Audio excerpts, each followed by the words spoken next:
Vraiment, toi-même, tu prennes ta parole et que tu la mettes dans les cœurs, Seigneur. Que toi-même t'en donnes la révélation, Saint-Esprit. Que tu illumines les yeux de nos cœurs, Seigneur. Parce que tu ne veux pas que nous soyons dans l'ignorance, Seigneur. Ton peuple périt faute de connaissance. Tu veux que nous puissions connaître vraiment quelle est notre position face à l'ennemi. Oui. Merci, Seigneur. Merci, Seigneur. Merci de toucher chacun d'entre nous encore ce matin, de restaurer nos vies, de guérir nos vies, de transformer nos vies. Nous avons besoin de grandir avec toi, Seigneur. Et c'est toi qui nous fais grandir, au travers de ta parole, au travers de ton esprit, au travers de ton amour, Seigneur. Tu nous fais grandir en toi, Jésus. Alléluia. Jusqu'à la stature parfaite de Christ. Amen. Amen. Amen. Donc ce matin, j'aimerais vous parler des forteresses. Parce que des forteresses, il y en a beaucoup encore. Et beaucoup dans l'Église aussi. Parce que Dieu veut faire une réforme. Une réforme. Il faut que nos cœurs soient réformés. C'est-à-dire, nous ne devons plus penser comme on a pensé avant, ni penser religieusement, mais penser comme Dieu pense. Penser comme Dieu pense. La façon de penser de Dieu n'est pas la façon de penser du monde. Hein. Les pensées de Dieu sont bien plus élevées que les nôtres. Beaucoup, beaucoup plus élevées. La vision de Dieu est beaucoup plus élevée que la nôtre. La façon d'agir de Dieu est beaucoup meilleure que notre façon d'agir. Et la première chose que j'aimerais dire, c'est que les chrétiens sont en guerre. Est-ce que vous êtes en guerre? Oui. Ou alors vous êtes ignorant, vous ne savez pas que vous êtes en guerre. On a un ennemi, c'est le diable. Et cet ennemi, il agit. Et où il agit? Entre vos deux oreilles. Dans votre cerveau. Il met des pensées dans votre cerveau. Il construit des forteresses dans votre cerveau. Si vous le laissez faire, bien sûr. Mais Dieu nous appelle à renverser les forteresses. À ne pas accepter les ruses du diable, les pensées de l'ennemi. On va prendre la parole de Dieu pour voir ce qu'il est écrit sur les forteresses. Il y a bien sûr beaucoup plus que ce que je vais dire, hein, parce qu'on a que 3/4 d'heure à 1 heure. Mais vous pouvez vous-même recevoir dans la Bible, dans la parole, l'enseignement dont vous avez besoin. Donc 2 Corinthiens 10, versets 4 à 6. 2 Corinthiens 10, versets 4 à 6.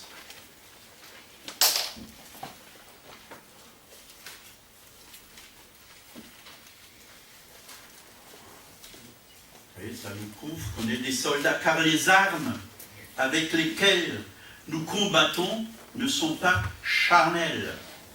Vous voyez, c'est pas des mitraillettes, des bombes atomiques, mais c'est beaucoup plus puissant que les mitraillettes et que les bombes atomiques. La parole de Dieu est toute puissante, parce que Dieu a créé le ciel et la terre avec sa parole. Il a tout créé. Mais elles sont puissantes par la vertu de Dieu. Puissantes. Les armes avec lesquelles nous combattons sont puissantes par la vertu de Dieu pour renverser les forteresses. Nous renversons les raisonnements et toute hauteur qui s'élève contre la connaissance de Dieu. Et nous emmenons toute pensée captive à l'obéissance de Christ. Donc nous sommes dans un combat pas charnel, mais spirituel. Et nos armes sont des armes spirituelles. Donc Dieu nous appelle à renverser les forteresses dans lesquelles l'ennemi nous tient. Et je pense qu'il nous tient tous. Qu'il nous tient tous. On a tous les jours besoin vraiment de discerner quelle est la pensée de l'ennemi. Bien souvent, on accepte la pensée de l'ennemi parce que mon peuple périt, faute de connaissance. On n'est pas encore arrivé, puis on est en construction. On est en construction. Et on est en guerre. Donc l'ennemi nous envoie des flèches empoisonnées avec toutes sortes de pensées qui sont négatives, destructives, qui nous font du mal, qui nous paralysent. Mais nous devons discerner d'où viennent ces flèches Bien souvent, nous croyons que ce sont nos pensées. Non? Non? Il y a certaines pensées qui viennent de nous, mais l'ennemi nous envoie des pensées aussi, pour nous bloquer, pour nous arrêter, pour que nous avancions plus sur le chemin de Dieu. Donc l'apôtre Paul, il nous montre que dans la parole, enfin, il a eu des révélations et il nous montre que ces armes de Dieu sont très puissantes. Elles ne sont pas de ce monde, car il dit « Car les armes avec lesquelles nous combattons ne sont pas charnelles, mais elles sont puissantes par la vertu de Dieu. » Puissantes par la vertu de Dieu. Alors, quelles sont ces armes? Il faut savoir avec quelle arme vous allez combattre. Avec quelle arme vous allez combattre? La première arme, c'est la parole de Dieu. Et la parole de Dieu, c'est quoi? C'est l'épée de l'esprit.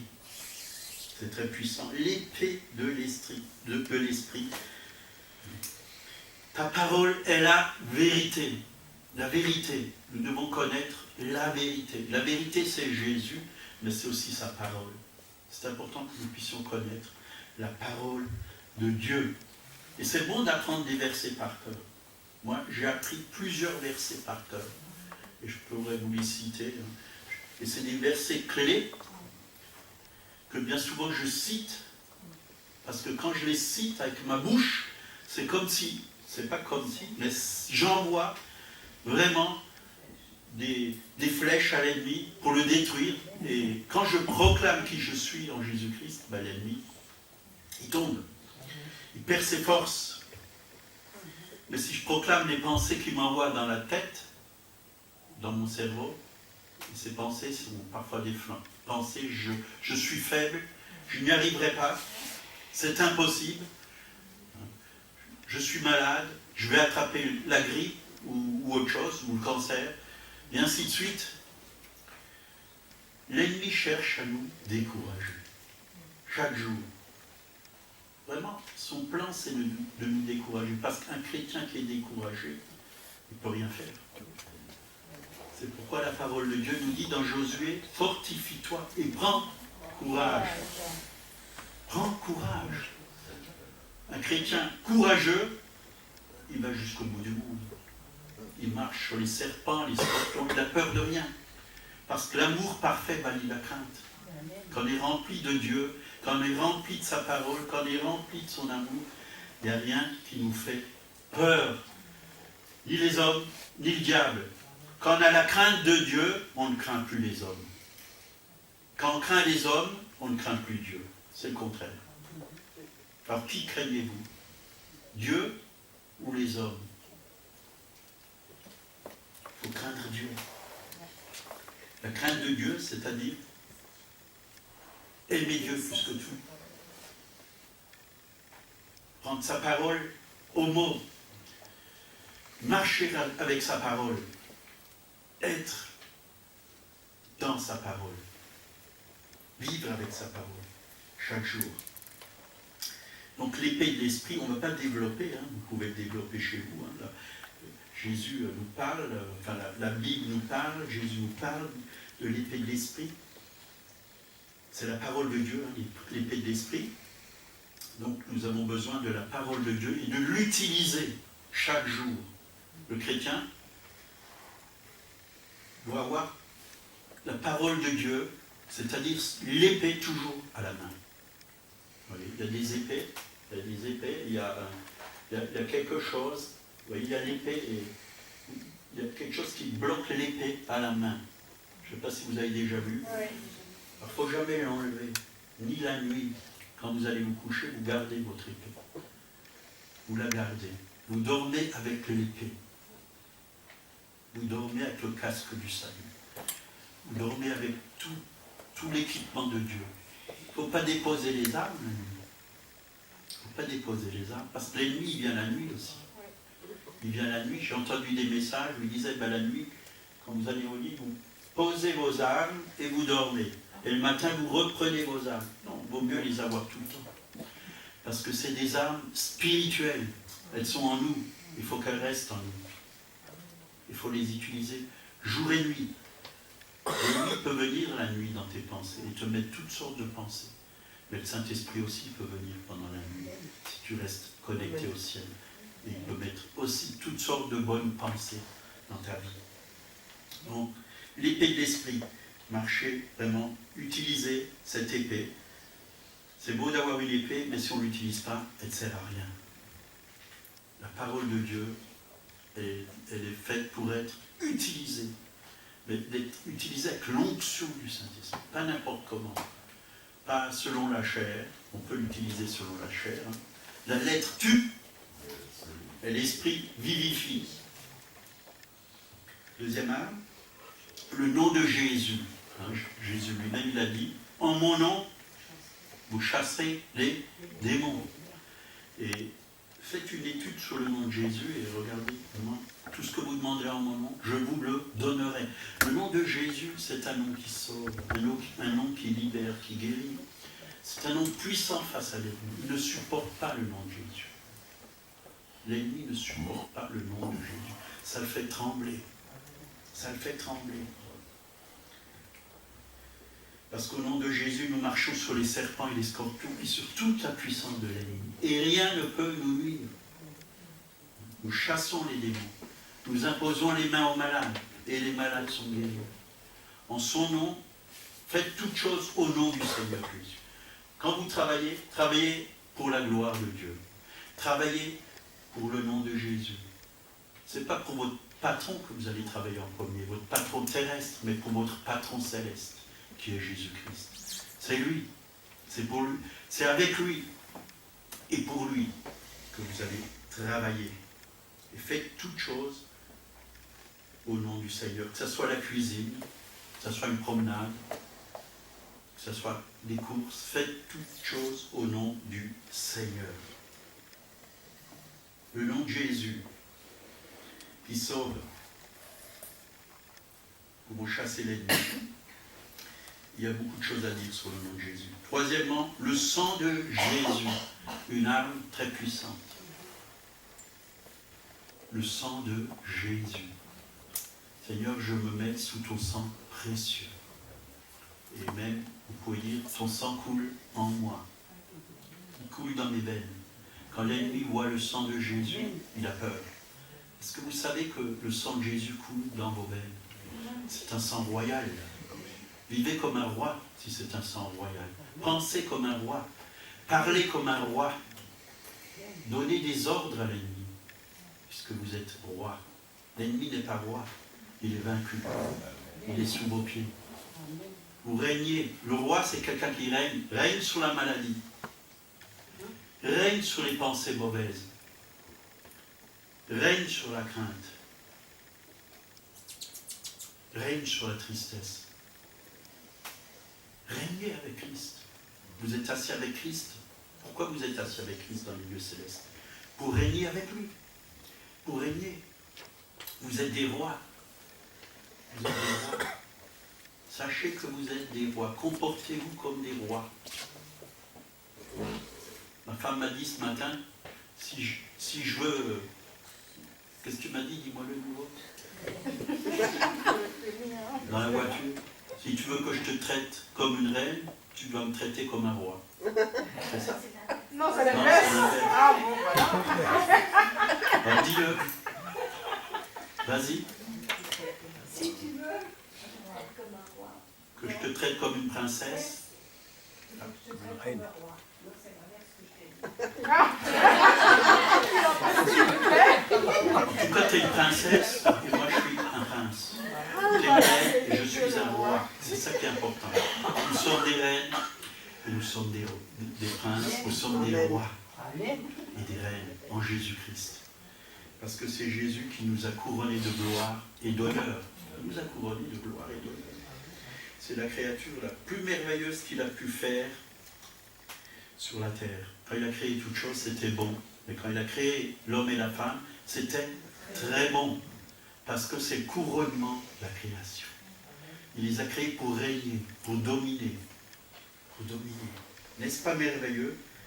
Le Seigneur a mis une couronne sur votre tête. Hein. À chaque jour, vous devez réaliser que quand vous vous levez, vous avez une couronne sur la tête. C'est pour régner. Je suis un roi, je règne. Alors, apprenez à penser comme un roi. Apprenez à parler comme un roi. Apprenez à agir comme un roi. Ou une reine. Apprenez. On est à l'école. On a le droit de se tromper. On est à l'école. Le Seigneur nous corrigera si on se trompe. Voyez. C'est vrai qu'on a besoin d'être corrigé. C'est bien, on a besoin d'être encouragé, mais aussi on a besoin d'être corrigé. Corrigé. Si on n'accepte pas la correction, alors on ne va pas grandir. On va pas avoir d'équilibre. Si on prêche que l'amour, ça sera faux. Ça sera faux. Mais un père, il aime ses enfants, mais quand il doit les reprendre, c'est son rôle de les reprendre. Dieu châtie celui qu'il aime, c'est-à-dire il les corrige. Corriger, c'est pas mettre des baffes, donner un coup de pied au derrière, le mettre dans un coin et punir. Non, lui apprendre. Rectifier le tir. Montrer ce qui est juste et ce qui est bien. C'est ça corriger. C'est ça corriger. C'est un cœur de père, un cœur d'amour que nous devons avoir. Mais c'est bon de corriger, parce que c'est pour notre bien. Pour notre bien, c'est pour notre croissance. Donc le sang de Jésus nous justifie, nous sommes justifiés par son sang, dit la parole de Dieu. Et quand on sait qu'on est juste, l'ennemi, il a beau venir avec ses accusations. Qu'est-ce qu'il veut faire contre quelqu'un de juste? Tu n'auras plus de sentiment de culpabilité, parce que tu es juste. Tu es juste. Tu ne te sentiras plus condamné. Tu es juste. Qui nous condamnera? Qui nous accusera? Mais on est justifié, on est protégé par le sang de Jésus. Quand l'ennemi voit le sang, il a peur. Parce qu'il sait qu'on a été racheté par ce sang. Racheté. Le sang nous a racheté. Et le sang de Jésus en nous, il crie racheté. Il crie aussi victoire. Il crie libéré, purifié, justifié, guéri, sanctifié. Il crie beaucoup de choses au travers de notre vie. Et quand l'ennemi voit ça, il a peur.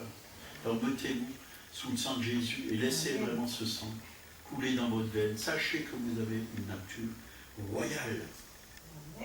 L'ennemi est l'accusateur des frères. Alors, ne jouons pas au rôle de l'ennemi en accusant les frères et sœurs. Ça va très vite, ça va très vite.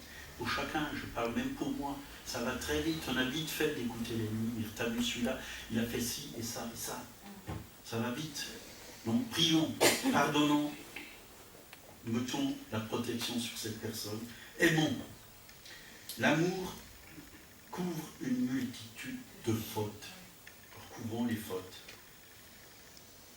Bien sûr que parfois il faut reprendre.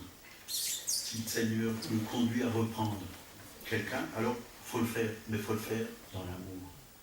Il faut le faire dans l'amour. Alors, qu'est-ce que c'est que ces forteresses? Il s'agit de mauvaises façons de penser. Vous voyez? Si on a de bonnes pensées, on aura de bons résultats. Si on a de mauvaises pensées, on aura de mauvais résultats. On agit toujours selon nos pensées. D'abord on pense et après on agit.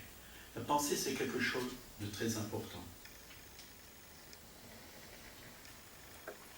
Il s'agit aussi de mauvais arguments, de mauvais raisonnements. Les forteresses sont les pensées qui n'ont pas été emmenées captives à Christ, ni soumises, ni à sa seigneurie. C'est ça les forteresses. Si Dieu dit tu es vainqueur, alors il faut que tu croies que tu es vainqueur. Ne dis pas non, je ne suis pas vainqueur. Non, je n'y arriverai pas. Ça, c'est des pensées qui n'ont pas été soumises à la pensée de Dieu. Il faut prendre ce que la parole de Dieu nous dit pour nous-mêmes.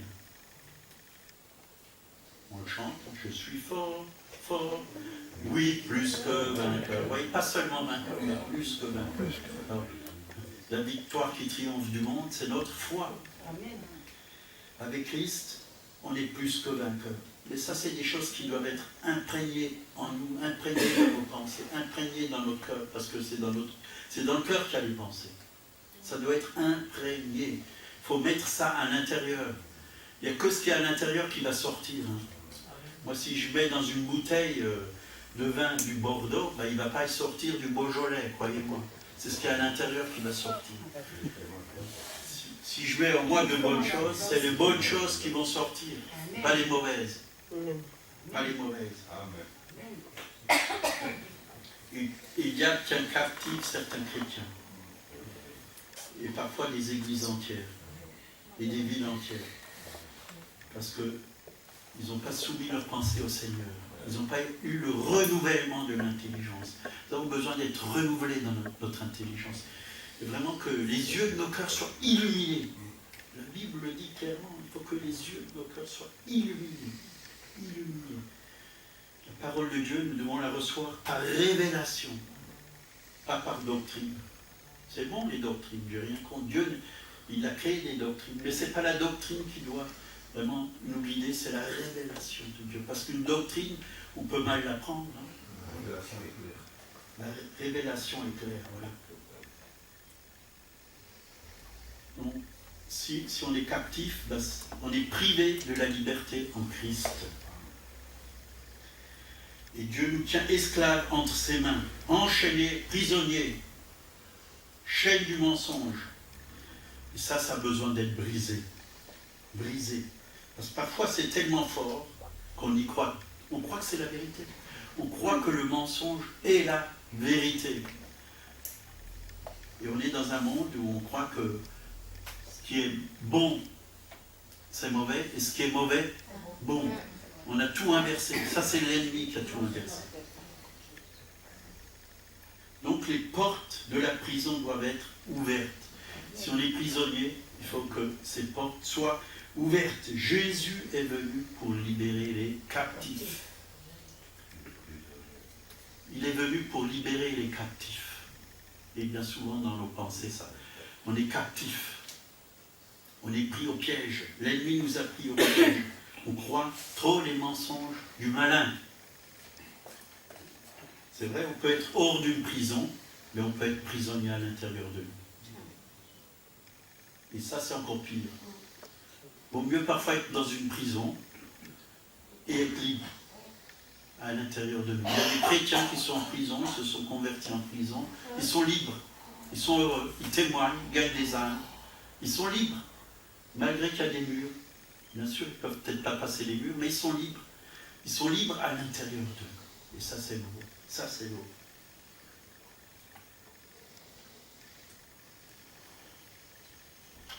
Et on peut être vraiment pris dans nos pensées aussi par le péché. Parce que le diable, il tient les chrétiens captifs avec le péché. Et le Seigneur me parlait cette semaine de la sainteté. Et il me disait, je veux une église sainte. Sainte. Sainte. Et je crois que Dieu met l'accent sur la sainteté. Parce que l'église qui va chercher, ce sera une église sainte. Sainte. Alors nous devons faire attention à ce que nous regardons. À ce que nous regardons, oui. Et même dans l'église, nous devons faire attention. Nous devons avoir un regard saint envers nos frères et sœurs, les hommes envers les femmes, et les femmes envers les hommes, un regard saint. La Bible parle de la sainte bise, hein, le saint baiser. Le saint baiser, c'est pas prendre une sœur dans ses bras et la serrer fort. Ça peut être fait par un serviteur de Dieu qui veut apporter l'amour du Père si c'est le Saint-Esprit qui le conduit. Mais pas à faire ça systématiquement. Parce que ça peut donner des pensées autres que des pensées saines. Et nous devons faire attention. Je me rappelle qu'il y a 20-30 ans, là, on faisait très attention à tout cela. Et aujourd'hui, l'Église, elle vit encore... il y a des églises, c'est de pire en pire. J'ai vu une vidéo là, sur Internet, avant-hier. Oui. Ça m'a choqué. Une église est rentrée dans l'impureté. Complètement dans l'impureté. Et des femmes vraiment qui étaient... vraiment les soutiens-gorge ouverts. Et vraiment... Et la personne qui a mis cette vidéo, c'était pour montrer que vraiment, ce qui rentre dans l'église, ça vient de l'ennemi. Il faut faire attention. C'était pour prévenir qu'il fallait faire attention. Parce que le diable, il va s'infiltrer, il va emmener des choses qui sont impures. Il peut emmener des esprits impurs dans une église. Et nous devons vraiment fermer la porte à ces choses. La sainteté, c'est quelque chose d'important. Nous devons avoir un regard saint, des pensées saines sur nos frères et sur nos sœurs. L'amour doit être pur. Pur. Et nous devons tout éviter pour ne pas faire tomber des gens faibles dans l'Église. Parce qu'il y a toujours des gens faibles. La chair est faible.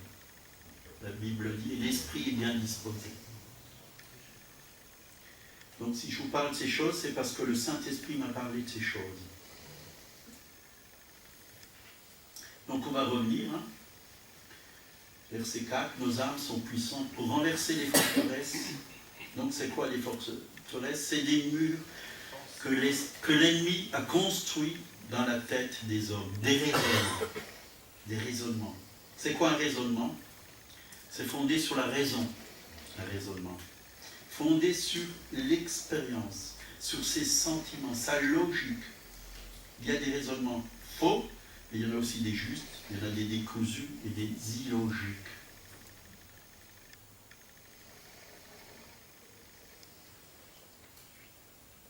Et tu ne veux pas qu'on ait toutes sortes de raisonnements.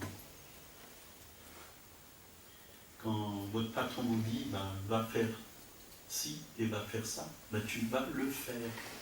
Parce que tu sais que ça va faire avancer l'entreprise. Bien sûr, si tu dis quelque chose qui est mauvais, tu ne vas pas le faire. Parce que tu as aussi une intelligence pour savoir ce qui est bon et ce qui n'est pas bon. Mais quand Dieu nous dit qu'il est notre patron quelque chose, nous pouvons le faire. Nous pouvons le faire. On ne va pas raisonner sur la parole de Dieu. Oui, mais égale non. Dans les mathématiques de Dieu. Oui plus mais égale non. C'est de l'incrédulité. Oui, mais, le Seigneur il dit, va parler à ton voisin. Oui, mais, mon voisin, il n'est pas ouvert. Pas d'excuse. Le oui, mais, laisse-le. Laisse-le.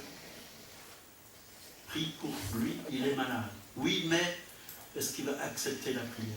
On raisonne. Alors, j'y vais pas. J'y vais pas. Parce qu'on a peur. On a peur. Attention au raisonnement. Oui, la Bible dit, ils imposeront les mains aux malades et les malades seront guéris. Voilà notre raisonnement. Ça, c'est un raisonnement bon et juste. Et il faut agir selon la parole.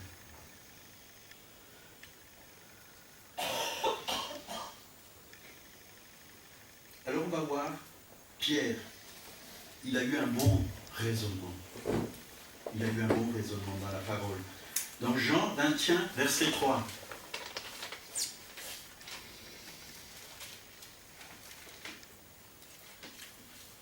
Simon Pierre leur dit, je vais pêcher. Ils lui dirent, nous allons aussi avec toi. Ils sortirent et montèrent dans une barque, et cette nuit-là, ils ne prirent rien. Le matin étant venu, Jésus se trouva sur le rivage, mais les disciples ne savaient pas que c'était Jésus. Jésus leur dit, « Enfants, n'avez-vous rien à manger ?» Ils lui répondirent, « Non. » Il leur dit, « Jetez le filet du côté droit de la barque, et vous trouverez. » Ils le jetèrent donc, et ils ne pouvaient plus le retirer à cause de la grande quantité de poissons. Et ils ont pêché toute la nuit. Alors Pierre, professionnel de la pêche, il aurait pu dire, mais Seigneur, je connais la pêche mieux que toi-même. Ça fait des années que je pêche, il n'y a pas de poisson ici. Il n'y a pas de poisson. Toute la nuit, j'ai pêché. Maintenant, sur la parole de Dieu, il a jeté le filet. Il n'a pas raisonné. Il a obéi. Il a obéi. Il a eu une grande quantité de poissons. Vous voyez, dans cette ville, on peut raisonner et dire, oui, mais les gens, ils ne veulent pas venir à Dieu. Tous ces poissons, parce que les gens, ça représente les poissons. Ils ne veulent pas venir à Dieu. On ne va pas aller leur apporter la parole de Dieu. On ne va pas jeter le filet. On ne va pas raisonner. On va y aller, puisque Dieu l'a dit. On va semer. On va semer. Et c'est Dieu qui va faire pousser la semence. Et les poissons vont rentrer. un après l'autre, ils vont rentrer dans les filets, ils vont rentrer dans l'église, ils vont rentrer dans le salut avant tout, et dans l'église, ils vont rentrer, ils vont venir. Alors nous allons persévérer, parce que Dieu l'a dit. Dieu l'a dit. Il a dit, allez par le monde, prêchez la bonne nouvelle à toutes les créations. Jetez vos filets, c'est notre travail. Les jeter, et il faut les tirer aussi. C'est-à-dire quand les gens viennent, il faut les prendre. Il faut nettoyer le poisson. C'est-à-dire il faut s'occuper de toutes ces personnes qui viennent dans l'état où ils sont. Il faut les nettoyer, c'est-à-dire il faut en prendre soin. Il faut leur apporter vraiment le lait de la parole. Il faut leur apporter une nourriture saine, spirituelle. Il faut les aider, il faut les entourer, il faut les aimer. Il faut les corriger. C'est tout un travail, et ça, c'est pas seulement le travail d'un pasteur, mais c'est le travail de chaque chrétien qui est mûr. Qui est mûr. Si vous avez 2-3 ans de conversion, normalement, vous êtes mûrs. Les disciples, au bout de 3 ans, ils étaient mûrs. Ils sont allés prêcher la bonne nouvelle, ils ont eu une grande quantité de poissons. Et Dieu veut nous donner du poisson. Il veut nous donner du poisson.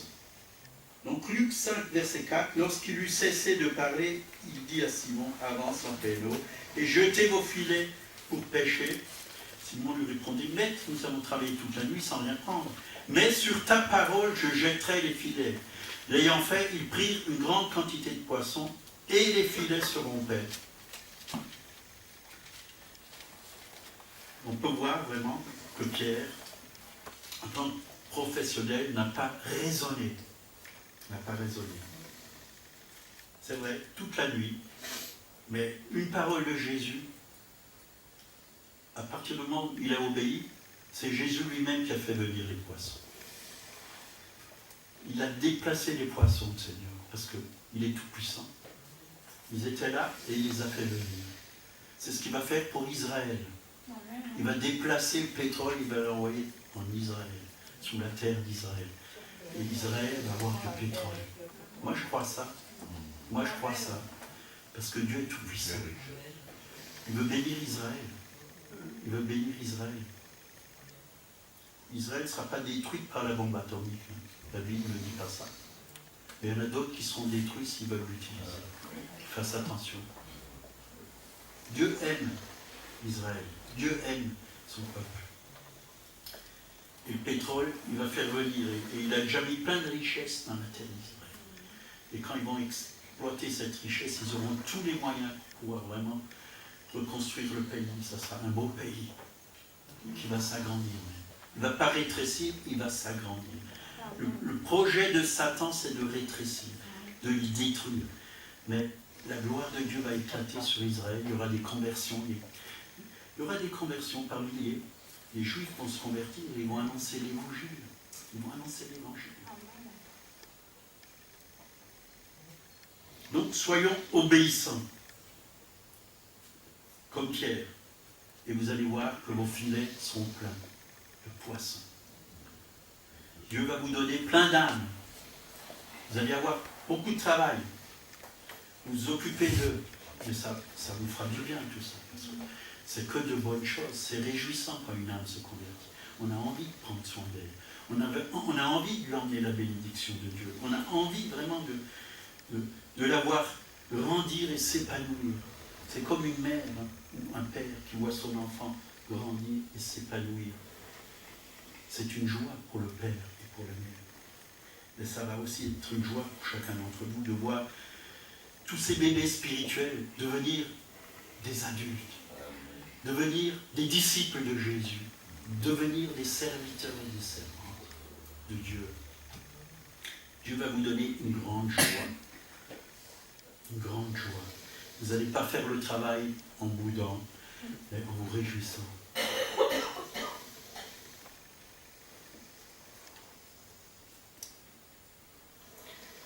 Donc, il a dit, sur ta parole, je jetterai les filets.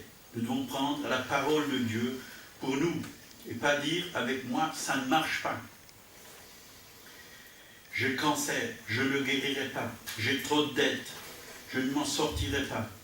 Dieu a sa parole pour nous, et c'est au travers de sa parole que les raisonnements vont s'écrouler. Parce que rien n'est impossible à Dieu. Moi aussi, j'avais trop de dettes. Je pourrais vous donner un témoignage. À un moment donné, j'ai eu un chantier d'impayé. C'était encore en francs, mais si je compte maintenant la somme, ça fait 50 000 euros.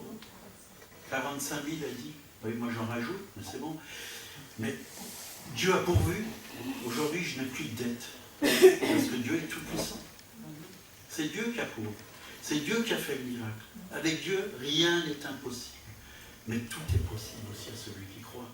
Nous devons croire qu'il a des solutions à chaque problème.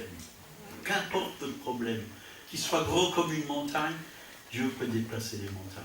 Mais il veut que vous la déplacez avec lui. Vous et Dieu, vous êtes une équipe extraordinaire. Votre foi placée dans un grand Dieu fait de grands miracles. Mais il ne faut pas placer votre foi dans l'ennemi qui vous dit vous n'y arriverez pas. Tu es incapable, tu vas couler, tu vas mourir, tu es malade. Non, je ne mourrai point, il y a écrit dans la parole. Je vivrai jusqu'à 120 ans.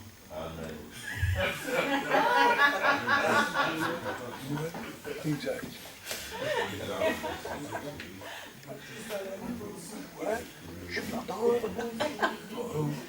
Donc nous devons confesser la parole de Dieu. Celui qui confesse la parole de Dieu, il est dans la foi. La foi, c'est aussi un message très important. Un message très, très important. Dieu parle beaucoup sur la foi. Parfois, on croit tout savoir sur la foi, mais on découvre. Il y a tellement de choses à recevoir sur la foi. Dieu veut vraiment qu'on soit des hommes et des femmes de foi. Amen.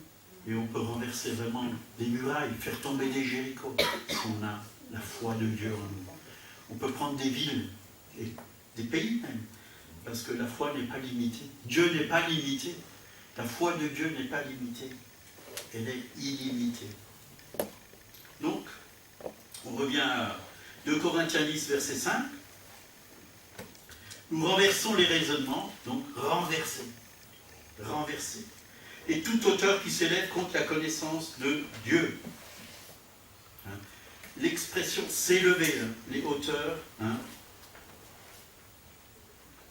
qui s'élève contre la connaissance de Dieu. L'expression s'élever fait penser à l'œuvre du diable, qui dès le départ s'est élevé contre Dieu. Et ces pensées qui veulent s'élever contre Dieu, c'est des pensées que l'ennemi a mis en nous.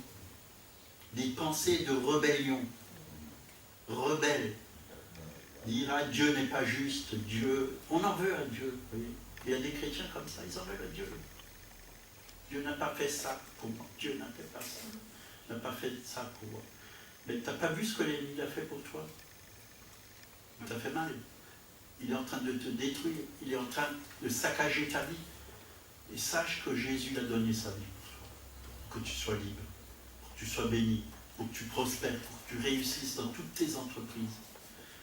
Sache que Dieu a fait beaucoup pour toi. Et il va encore faire beaucoup pour toi. Si tu lui obéis. Tout. Le diable s'est élevé contre la connaissance de Dieu. Il s'élève toujours contre la connaissance de Dieu. Il veut s'élever au-dessus. Il a essayé de contester le règne de Dieu. Et il a mis des forteresses dans beaucoup de gens. Déjà, ceux qui ne sont pas chrétiens, ils ont plein de forteresses. Souvent, tu parles de Dieu, ah, je ne crois pas en Dieu, ça n'existe pas. Mais il en met aussi dans l'Église, chez les croyants. Et c'est là où il faut bien connaître la parole de Dieu. Que ces choses ne s'élèvent pas en nous. Que nous puissions les renverser quand l'ennemi vient les emmener. Renverser. S'il dit tu es impur, tu dis non, je suis pur parce que Jésus m'a purifié de tous mes péchés. À la croix, il m'a lavé. Tu es faible, tu dis non, je suis fort, par Christ est ma force. C'est un pauvre pécheur. Non, je suis justifié. Je ne suis plus un pécheur. J'étais un pécheur, Jésus m'a justifié. Je suis juste devant Dieu. Il n'y a plus aucune condamnation, il n'y a plus de sentiment de culpabilité. Le diable, il va essayer de mettre toutes sortes de choses. Et c'est devenu, ceux qui ont accepté les forteresses de l'ennemi, c'est devenu une religion en fin de compte. Regardez les églises religieuses aujourd'hui, ce qu'ils enseignent. Ils n'enseignent plus la parole de Dieu. C'est l'humanisme même.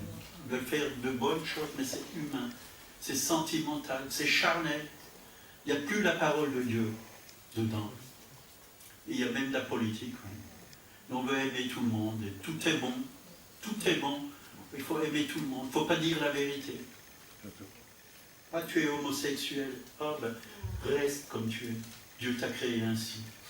Il a créé des homosexuels, il a créé des hommes qui ne sont pas homosexuels. Mais c'est faux. C'est faux. C'est faux. Attention à cette façon de penser. L'humanisme, la religion a produit l'humanisme. Et la religion est en train de s'allier avec toutes les religions aujourd'hui. Ils veulent en faire une. Une seule. Une seule. Mais Jésus bâtit son Église. Il essaye vraiment d'établir, le diable, dans ce monde, une autre façon de penser.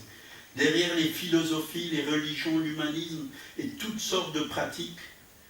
Vous voyez, je rencontre souvent des gens, même des protestants et des catholiques, qui vont voir des voyantes et ils croient même que les voyantes, c'est un don de Dieu. Ils vont voir des guérisseurs avec la pendule et ils croient que c'est Dieu qui leur a donné ce don. L'ignorance.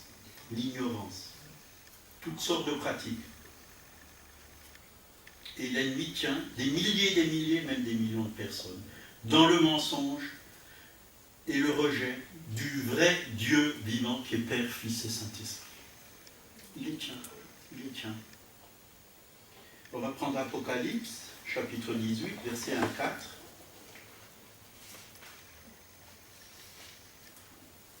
Après cela, je vis descendre du ciel un autre ange qui avait une grande autorité. Et la terre fut éclairée de sa gloire. Il cria d'une voix forte, disant, elle est tombée, Babylone la grande. Elle est devenue une habitation de démons. Vous voyez, elle est devenue une habitation de démons. Ça, c'est l'église prostituée. Babylone la grande. On fait n'importe quoi.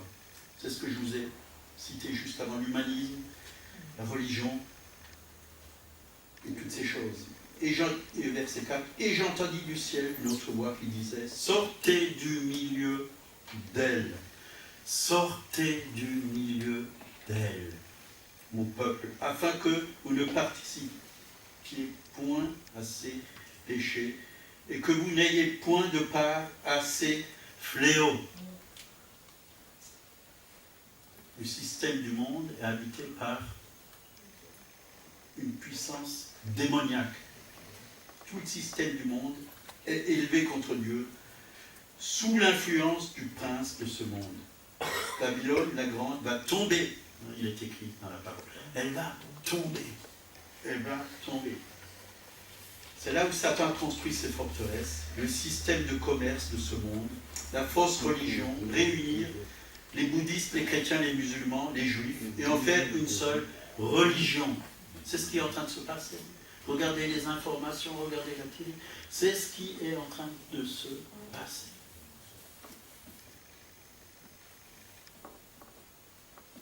Et vraiment, le livre de l'Apocalypse nous en parle.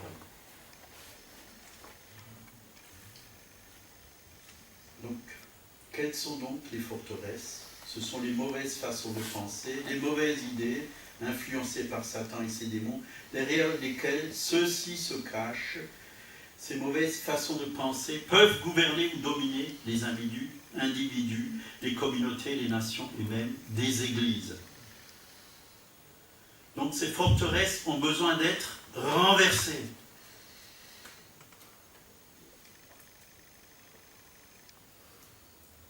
Et on voit, si vous regardez des anciennes villes ou des villages, allez à Rigvire, vous voyez qu'il y a des forteresses autour.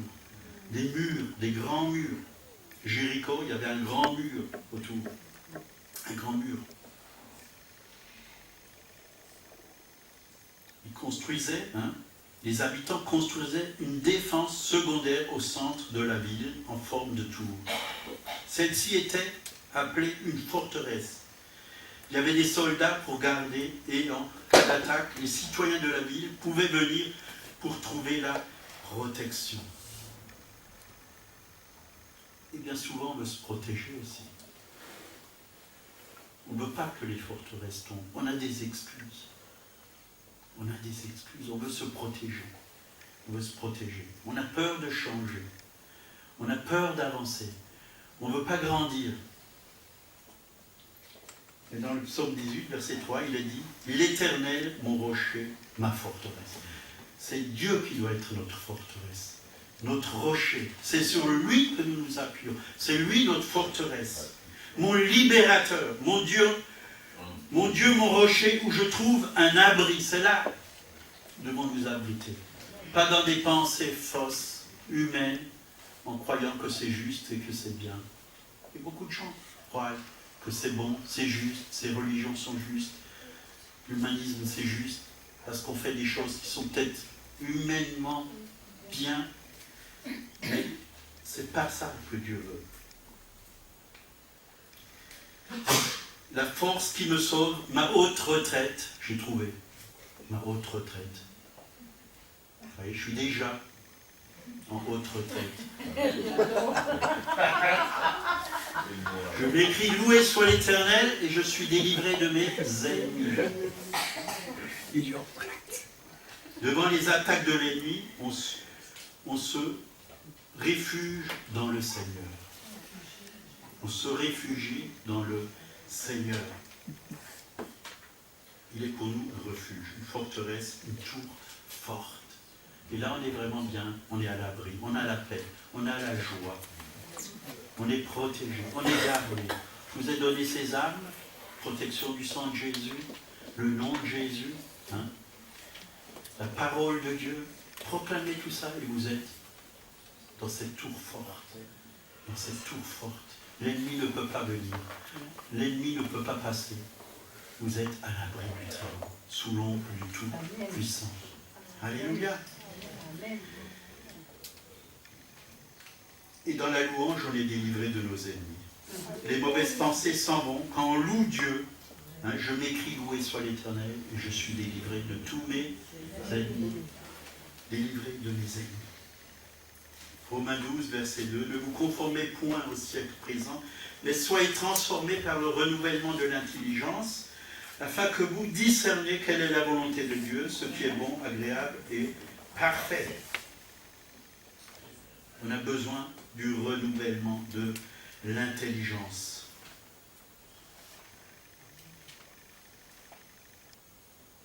On a besoin.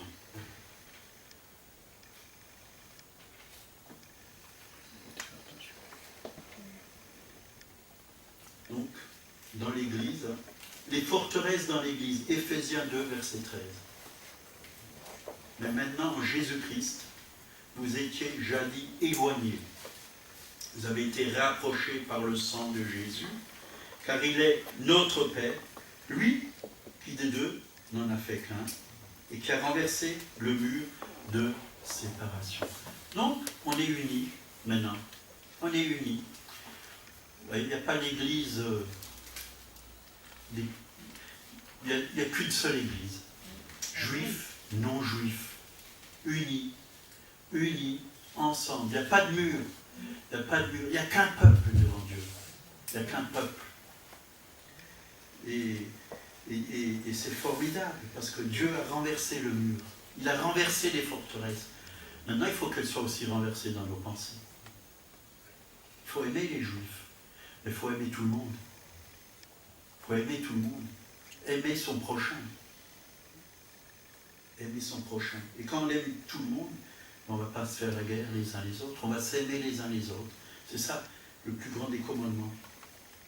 Aimer Dieu et son prochain comme soi-même.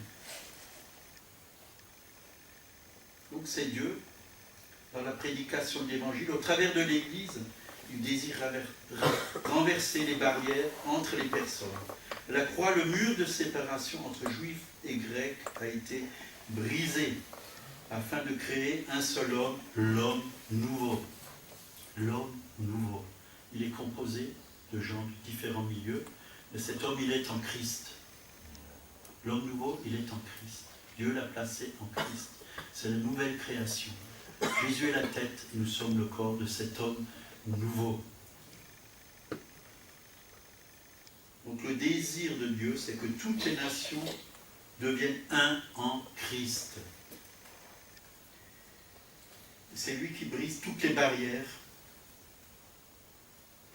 Et en Jésus, nous devons chercher à bâtir des églises multi-ethniques, unies en Christ.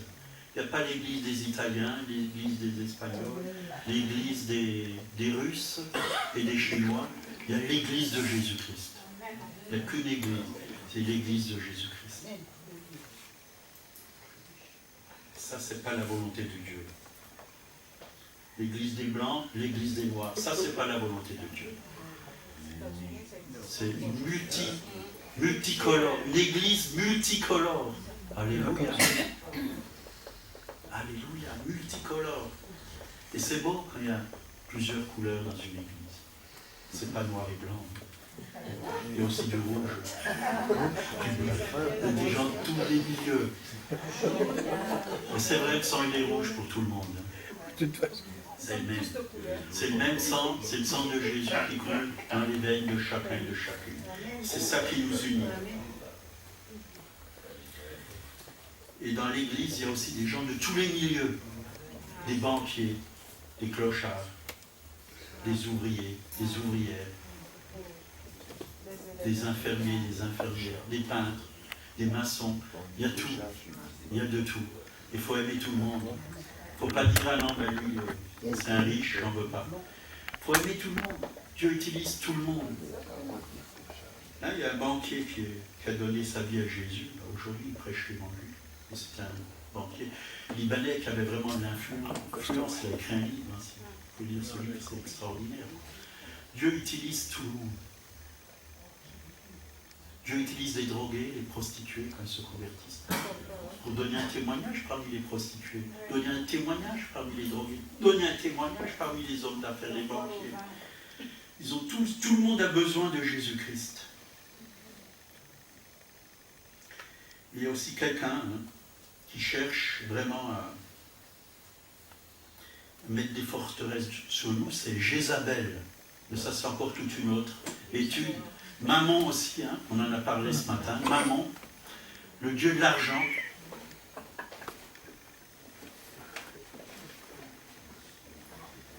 Et ce qu'il faut savoir, c'est Jésus le roi. C'est lui qui l'a eu. Il est le roi.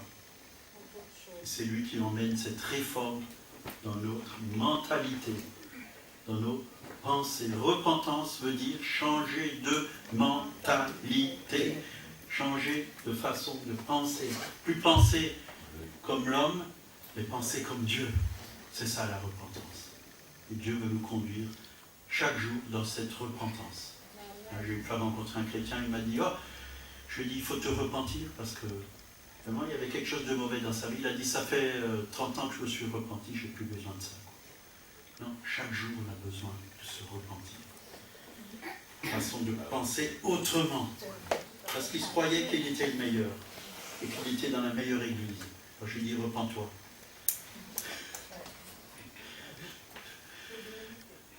Il n'y a qu'une seule bonne église, c'est celle de Jésus-Christ. Amen. C'est pas le sommeur. C'est pas le sommeur. C'est l'église de Jésus-Christ. Si elle fait partie de l'église de Jésus-Christ, c'est une bonne église. Si elle ne fait pas partie de l'église de Jésus-Christ, c'est pas une bonne église. Toutes les églises qui ont accepté Jésus et qui aiment Jésus et qui servent Jésus, qui ne servent pas une dénomination, on ne sert pas une dénomination, on sert Jésus-Christ. C'est ça qui est important. C'est ça qui est important. Seigneur, merci pour ta parole. Tu nous l'as communiqué. Il y aurait vraiment beaucoup d'autres choses à dire, mais avec ce que nous avons reçu ce matin, c'est déjà pas mal. Nous voulons mettre en pratique ce que nous avons reçu, Seigneur. Et nous voulons renverser les forteresses qui sont dans notre vie maintenant, au nom de Jésus. Toutes ces forteresses que l'ennemi a mis tous les mensonges de l'ennemi. Nous voulons dire non. Ta parole est la vérité. Ta parole est la vérité. Merci pour ta parole. Merci pour la lumière de ta parole. C'est elle qui m'éclaire. C'est elle qui guide mes pas. Elle est une lampe à mes pieds, une lumière sur mon sentier. Je veux marcher pour vaincre. En vainqueur et pour vaincre. Merci Seigneur. Que ton nom soit béni encore ce matin. Au nom de Jésus. Amen. S'il y a des personnes qui n'arrivent pas à